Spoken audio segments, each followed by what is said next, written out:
Marco, what do you think about Expedition 33 being snubbed at the Grammys for the best soundtrack? I can talk about that. I think Clair Obscur not being nominated for a Grammy is a real shame, because frankly, they did the process the same as everybody else. I've seen the like conspiracy theory that everything boils back down to Disney. I don't want to necessarily go down that path, that it's all based on conspiracy and everything. Avatar is a Disney IP. Outlaws is a Disney IP. I get it. Yes, possibly. I definitely think it's odd. And it's hard, right? Because Indiana Jones movie IP, therefore more recognizable for people.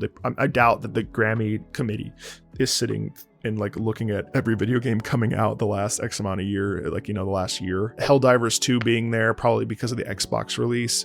It's odd. This is an odd choice. I don't really agree with any of it. And it's hard because it comes across as if I think that the composers are bad. And I don't think that's true. I don't think that Wilbert Roger is a bad composer. You know, I don't think that Gordy Hobb is a bad composer. It just also depends on what you look for in your games. And Austin Wintory being on there like makes total sense for me. Sword of the Sea was one of my favorite games I played this year. It was great. Lovely. 5 hours. Perfect. I've always been a big fan of Austin's. The internet would want you to scream and yell about it and be like, wow, I can't believe this. This is an atrocity. I do think those composers are deserving, but when you look at the accolades that Clair Obscur has soundtrack-wise has delivered on, it's really hard to not be confused. And I actually think it's a real shame, because here you have a soundtrack that basically brought people to a orchestral landscape that maybe they have never even thought about a soundtrack, and they played through Clair Obscur.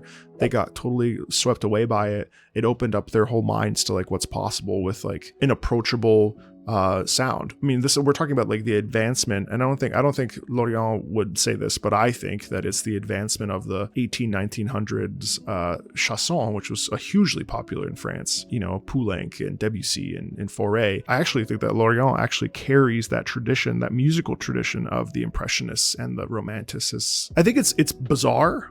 I think it's unreasonable. I'm happy that the people that got nominated. Do I think those soundtracks are particularly compelling? No, I don't. I don't think that any of the soundtracks that are nominated besides Sword of the Sea are compelling. I think they're well written. I think they're good. Those people deserve to be there, but I don't think it was right to deny like the #1 Billboard topping soundtrack of the year off of the Grammys nomination. Like, it's bizarre. And I think what it showcases to me is that we have people that are woefully disconnected from the game's sphere.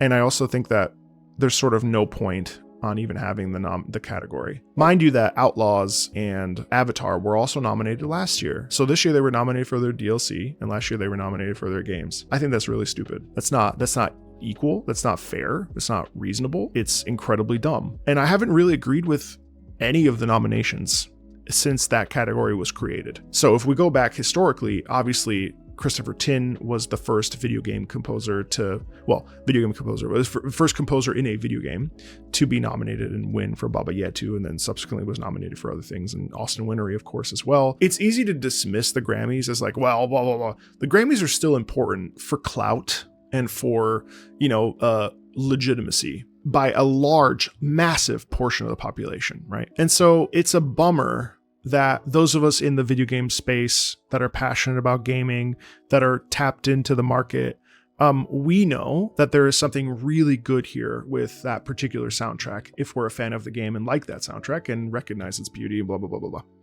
blah.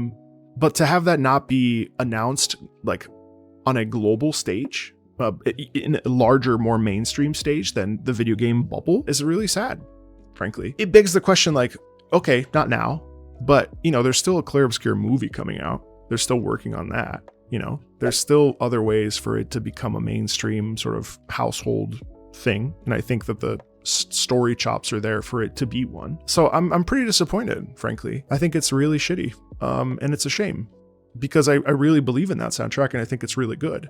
And there's no reason why it shouldn't be a Grammy nominee. And in fact, I was like, oh, of course, why wouldn't it be? It's a shoehorn. It's a shoe-in, a tie-in. It's perfect. Why wouldn't it be in the Grammys? It's done more than those other soundtracks have in terms of its reach, as we see. So I'm pretty upset. But anyway, it is what it is. Again, I'm not discrediting those composers, but I'm deeply troubled by it. So, I don't know. it's very disappointing.